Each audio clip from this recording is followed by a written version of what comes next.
L'actualité judiciaire marquée par la condamnation à 10 ans de réclusion criminelle pour l'abbé Morel. La cour d'assises de l'Aveyron a été moins sévère que l'avocat général qui demandait 12 ans de réclusion. Les jurés ont reconnu l'accusé coupable de viol sur 2 de ses anciens élèves, Dominique Verdaillan et Blaise Grenier. À l'énoncé du verdict, l'abbé Morel n'a pas réagi, il a simplement fermé les yeux. Quand il quitte le palais de justice de Rodez, il essuie les insultes de quelques-uns de ses opposants. Un peu plus loin, le maire du village exprime son soutien à l'une des victimes. Je suis un peu ému, je trouve pas trop les mots, mais c'est ce que j'attendais depuis longtemps.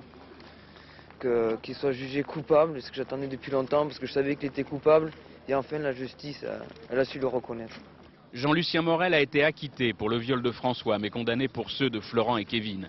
Pour la mère de ce dernier, ce verdict aidera peut-être d'autres adolescents à parler. Je pense que d'autres personnes, d'autres victimes auront sans doute le courage de faire comme nous, de dénoncer ces faits. Même soulagement, même satisfaction du côté des anciens élèves du collège pour qui les faits étaient prescrits. Vous avez craint l'acquittement? Un peu. J'avais peur que, oui, effectivement, ça m'est arrivé de craindre l'acquittement. Et là, 10 ans, ça vous soulage? C'est pas la durée de la peine qui me soulage, c'est le fait qu'il ait été reconnu coupable. Après la peine, je crois qu'il n'y a pas de peine qui soit juste pour de tels actes. On attend le verdict pour faire une déclaration. On ne veut pas anticiper sur un avenir auquel on tient.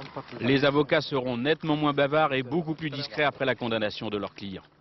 Vous aviez plaidé l'acquittement, ces 10 ans? C'est une déception, effectivement, mais nous aviserons pour l'avenir. Ce matin, l'ancienne ferme auberge a retrouvé le calme et la sérénité d'un palais de justice de campagne.